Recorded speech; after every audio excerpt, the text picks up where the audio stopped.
नमस्कार, आप देख रहे हैं बेस तक। मैं हूं रजत देवगन। आज हफ्ते का आखिरी कारोबारी सत्र था, लेकिन शुरुआती सत्र में हाहाकार मच गया। ओपनिंग कमजोर होगी ऐसा गिफ्ट निफ्टी बता रहा था। 200 पॉइंट से ज्यादा का झटका लगभग तय था और अगर ऐसा होना था तो 23,800 के लेवल के नीचे चले जाते। आज बिल्कुल वो डर सही साबित हुआ। 23,800 के लेवल के नीचे क्या, एक बार तो हालत ऐसी टाइट हो गई थी, वन वे ट्रैक पे बिकवाली होनी शुरू हो गई थी। आज के दिन का लो लगा 23,606, लेकिन फिर अचानक से वरदान मिल गया। निचले सिरों से एक वापसी कर ली इंडियन मार्केट्स ने, पर ऑलरेडी डैमेज हो चुका था। देखिए 23,800 का लेवल पूरे जून जुलाई तक हम होल्ड करते रहे। अब इस लेवल के नीचे की क्लोजिंग दिखा दी है मार्केट ने, शॉर्ट टर्म एवरेजेस के नीचे है मार्केट, तो एक बार तो सेंटीमेंट कमजोर हो चुका है। देखते हैं अब अगले हफ्ते क्या होता है। अगले हफ्ता है मंथली एक्सपायरी का हफ्ता। आज क्लोजिंग आई है 23,767 के लेवल की, और जैसे मैंने बताया कि शुरुआत कमजोर हुई थी, 23,606 का लो भी लगा चुके थे, लेकिन धीरे धीरे करके पिकअप किया। आज के दिन का हाई है 23,823, क्लोजिंग आई है 23,767 के लेवल की। 102 अंकों की गिरावट के साथ निफ्टी बंद हुआ है, लेकिन अगर आप निचले सिरों से देखोगे तो पिक्चर थोड़ी ठीक नजर आ रही है। वैसे 23,606 का लो है और 23,767 की क्लोजिंग। निफ्टी बैंक 56,693 के लेवल पे हो गया बंद, और आज के दिन का जो लो लगाया था वो था 56,023 के लेवल का, वहां से रिकवर होकर हुआ है बंद। इनफैक्ट पॉजिटिव टेरिटरी में 101 अंक क्लोज टू क्लोज चढ़ के बंद हुआ है। और ऐसे ही सॉलिड रिकवरी के साथ सेंसेक्स 76,059 के लेवल पे हुआ है बंद। क्लोज टू क्लोज 331 अंक जरूर नीचे दिखाई देगा, लेकिन निचले स्रों से रिकवरी हो गई। गेम पलट गया था, चार्ट्स के जरिए समझिए आप, और उसमें भी इंट्राडे चार्ट्स जो निफ्टी के हैं वहां पर आप ये देखिए शुरुआती सत्र किस तरीके का पैनिक मचा था मार्केट में। और ये ना जो ओवर लेवरेज सौदे होते हैं वो कटते हैं, फिर उसके बाद 10:30 बजे के और 11 बजे के आसपास से जो खरीदारी होनी शुरू हुई तो दिन के उच्चतम स्तर तक ले गई मार्केट को। बहुत ही स्ट्रॉन्ग पुल बैक था। क्यों? क्योंकि बहुत ही अहम लेवल्स पे पहुंच गए थे। हमने बार बार बोला आपको, इनफैक्ट मार्केट राउंड अप में, मार्केट आउटलुक में, न्यूज़लेटर्स में बताने की कोशिश की कि अगर ये लेवल आते हैं 23,645 वाले, तो ये बहुत इंपॉर्टेंट क्रूशियल जोन पे आएगा मार्केट। और वो डेली चार्ट्स पे आपको समझ में आ रहा है कि बहुत ही इंपॉर्टेंट लेवल पे आ गए थे। आज के दिन का लो जो लगाया 23,606, यानी कि 23,645 के लेवल को टेस्ट कर लिया मार्केट ने, और फिर वहां से निचले स्रों से खरीदारी हुई है। देख लो आज हरी कैंडल आई है, लेकिन ऑलरेडी डैमेज हो चुका है। ऊपरी स्तरों से देखोगे पिछले कुछ दिनों में तो दे दनादन बिकवाली हुई थी। आज पुल बैक का दिन था। इंपॉर्टेंट सपोर्ट लेवल्स से बाजार ने पलटने की है कोशिश, लेकिन we are not out of woods. और अब बहुत बड़ा गेम होगा अगले हफ्ते। एडवांसेस निफ्टी के आज मात्र 14, गिरने वाले 36। ब्रॉडर मार्केट्स पे 1,703 शेयर्स चढ़े हैं, उसके मुकाबले 1,596 शेयर्स गिरे हैं। निफ्टी पे जो ऊपर गया वो था HCL टेक 2% ऊपर। वैसे कन्विक्शन की कमी थी मार्केट में, साफ तौर पे पता लग रहा था, लेकिन Cipla, Wipro, ITC, HDFC life ये अच्छा चल गए। ITC का स्टॉक पलटने की कोशिश कर गया आज।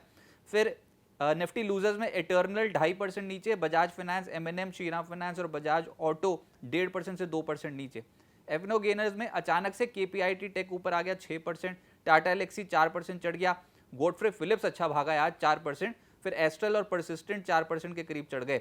एफनो लूजर्स में Motilal Oswal financial services results का इंपैक्ट है, 7.25% टूट गया। स्विगी का स्टॉक 3.5% नीचे। GV, TND, पावर इंडिया और दालमिया भारत 2.5% से करीब करीब 3.25% नीचे चले गए। और अगला हफ्ता वायदा एक्सपायरी का हफ्ता है, ध्यान में रखिएगा। मिड कैप गेनर्स में DBL 8.5% ऊपर रहा। दिन के दौरान जब शुरू हुआ था, ओपनिंग जब उसकी हुई तो ऐसे भागी जा रहा था वन वे ट्रैक पे, लेकिन फिर ऊपरी स्तरों पे थोड़ी मुनाफा वसूली हो गई। TFCIL 6% चढ़ा है। एक्शन कंस्ट्रक्शन 6% ज्यादा चढ़ गया। PVR आइनॉक्स बहुत बढ़िया चला है आज 5.5%। RR कबल भी 5.5% चढ़ता हुआ नजर आया। मिड कैप लूजर्स में go digit 8.5% crash, Westlife 6.5% crash, Syrma SGS 6% के आसपास गिर गया। एक्यूटास और सेम इंडिया प्रोजेक्ट्स 5% से ज्यादा टूट गए। सेक्टर्स ज्यादातर तो लाल निशान भी बंद हुए हैं, IT को छोड़कर और मीडिया को छोड़कर, लेकिन आप अगर निचले स्रों से देखोगे तो थोड़ी रिकवरी भी आई है स्टॉक्स में। ऐसा नहीं कि वन वे ट्रैक पे टूटे हैं, लेकिन जो कमजोर थे वो तो थे भैया। आज ऑटो, जिसमें M&M, hero MotoCorp, Bajaj auto, tube investment और TVS मोटर 1% से 2% नीचे बंद हुए। एनर्जी स्टॉक्स में कहीं खुशी कहीं गम, लेकिन गिरने वालों में power India, GV, TND, siemens energy, ABB oil India 2% से 2.25% गिर गए। रियल एस्टेट स्टॉक्स गिर गए, Prestige, AB, REL, Phoenix limited और शोभा। मेटल स्टॉक्स की हालत टाइट हो गई। JSL, Hind Copper, Welspun Corp, Hindalco, Tata Steel 1% से 3% नीचे आ गए। सरकारी कंपनियों की बोलती बंद थी। Oil India, ONGC, NHPC, power grid और NTPC जैसे स्टॉक्स में कमजोरी देखने को मिली। जो चढ़े वो थे मीडिया, जिसमें आज PVR आइनॉक्स 5.5% चढ़ा है, टिप्स म्यूजिक 3.5% चढ़ गया, जील 2.5% चढ़ा है, सारेगामा और प्राइम फोकस भी हरे निशान की क्लोजिंग दिखा गए। और जब बाजार खुला था तो आईटी हो रहा था मार्केट में बहुत बुरी तरीके से, मतलब आईटी स्टॉक्स के अलावा तो कुछ दिखाई नहीं दे रहा था, ऐसी स्थिति थी। लेकिन फिर इंट्राडे बेसिस पे कोई नए खिलाड़ी ऊपर आ गए।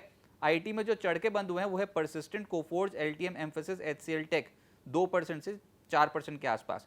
और सरकारी बैंक्स में माइनर पुल बैक आया, जिसमें bank of Maharashtra, bank of Baroda, union bank, IOB, Canara bank जैसे स्टॉक्स में हल्की खरीदारी होती हुई नजर आई। अब आगे क्या होगा? 15 जून 2026 के बाद पहली बार निफ्टी 23,800 के लेवल के नीचे चला गया है। और मैं बोल रहा हूं कि 5 अटेम्प्ट किए थे इस लेवल को बचाने के, लेकिन आज क्लोजिंग इस लेवल के नीचे आई है। तो अच्छी स्थिति तो नहीं हो रही, लेकिन आप इस लेवल से ज्यादा दूर नहीं हो। अगर तो बंद हुए होते 23,600 के लेवल पे, तब तो पिक्चर कुछ और ही दिखती। लेकिन अभी इस लेवल को आप इंट्राडे बेसिस पे हथियाने की कोशिश कर रहे थे, बुल्स अटेम्प्ट कर रहे थे, ये बड़ी बात थी। लेकिन भैया जो टूट गया लेवल वो बन गया रेजिस्टेंस। तो देखते हैं इस लेवल के ऊपर आता है कि नहीं। 6 हफ्ते के निचले स्तर पर निफ्टी पहुंच गया है। आज ट्रंप द्वारा पहले लगाए गए जो टैरिफ थे वो भी खत्म हो गए, तो उन्होंने नए टैरिफ लगा दिए। फोर्स लेबर के नाम पर नए टैरिफ्स लगाने की घोषणा कर दी है। 60 देशों और यूरोपीय संघ के ऊपर 10 से 12.5% के नए टैरिफ लगाएंगे और भारत के ऊपर 10% का टैरिफ लगेगा। यूएस ईरान के बीच में जो टकराव है वो अलग ही स्केल का चल रहा है। वहां पर कोई भी खबर आती है तो ब्रेंट क्रूड ऑयल एकदम से कूद के ऊपर जाना शुरू कर देता है, और ब्रेंट क्रूड ऑयल जुलाई में अब तक लगभग 34% ऊपर है। ये तो आज के सत्र में हुआ ही है कि रिवर्स ट्रेड हो गया। ब्रेंट क्रूड ऑयल जब तक लोग छापते खबरें, तब तक ब्रेंट क्रूड ऑयल में ऊपरी स्तरों पे मुनाफा वसूली हो गई। $100 के लेवल पे पहुंचा था, लेकिन $96-97 के लेवल के आसपास पहुंच गया। तो आज मुनाफा वसूली वाला दिन था, लेकिन ओवरऑल तो पिक्चर और मूड बिगाड़ चुका है ब्रेंट क्रूड ऑयल। कहां पर $72 की बात कर रहे थे, कहां पर $100 की बात कर रहे हैं। जमीन आसमान का फर्क हो गया है। लेकिन ये आपको हमको दिख रहा है, डोनाल्ड ट्रंप को भी दिख रहा होगा। तो 34% के रिटर्न जो है वो आम रिटर्न नहीं है, बहुत स्ट्रॉन्ग रिटर्न दे चुका है। यूएस में अब प्रॉब्लम ये हो गई कि बॉन्ड यील्ड्स बढ़ती चली जा रही हैं 4.7% पे, और डॉलर इंडेक्स 101 के लेवल के ऊपर है। तनाव यहीं से ही आ रहा है। अमेरिकन मार्केट्स देखोगे तो वहां पर भी डाउ जोन्स लगातार गिर रहा है 3 हफ्ते के निचले स्तर पे। हमारे मार्केट 6 हफ्ते के निचले स्तर पे हैं, और नतीजों के बाद हमने देखा ही नहीं दिग्गज स्टॉक्स में कोई बहुत अच्छी खरीदारी होती हुई। अगला हफ्ता इसलिए भी क्रूशियल क्योंकि यूएस फेड की पॉलिसी आएगी। केविन वॉश के ऊपर नजरें हैं कि क्या वो बोल देते हैं इस बार ब्याज दरों को लेकर, वो क्रूशियल है। और साथ साथ हमारे यहाँ पर तो हमको मंथली एक्सपायरी काटनी है। जुलाई महीने की वायदा एक्सपायरी है मंगलवार को। बाजार थोड़ा फंसा फंसा रहेगा।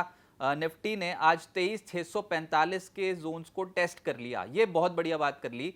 और 8 जून 2026 के बाद की जो तेजी बनी थी उसका आज 61.8% का रिट्रेसमेंट भी हो गया। देखिए मल्टीपल सपोर्ट लेवल्स आ रहे थे यहाँ पर, ये लेवल्स तो बचना ही था 23,600 का लेवल। लेकिन ये टिकेगा कि नहीं टिकेगा ये डिपेंड करता है जियोपॉलिटिकल सिचुएशन के ऊपर और उसके बाद डोनाल्ड ट्रंप के मूड माहौल के ऊपर। अभी तो ऐसा लग रहा है कि 23,900 23,950 पर अहम रेजिस्टेंस लेवल्स बनेंगे मार्केट के। टिल एक्सपायरी देखते हैं ये लेवल्स क्रॉस करने बहुत मुश्किल है। और नीचे के तौर पे जो आज हो गया 23,600 वो इंपॉर्टेंट लेवल रहेगा। तो मोटी मोटी 23,600 से लेकर 23,950 इस रेंज में हो सकता है कि ट्रेड होता हुआ नजर आए, और ऑप्शन राइटर्स हो सकता है डोमिनेट कर जाए मौजूदा स्तरों पे। लेकिन ऑलरेडी सेंटीमेंट वीक है, अभी स्टॉक्स दिखेंगे भी नहीं, थोड़ा टाइम पास करेगा मार्केट, संभलने में समय ले सकता है। और सिस्टमैटिक इन्वेस्टमेंट करेंगे तो ठीक, नहीं तो फिर बहुत सारे ऐसे ट्रिगर्स हैं जिन्होंने तनाव बना रखा है मार्केट में अभी।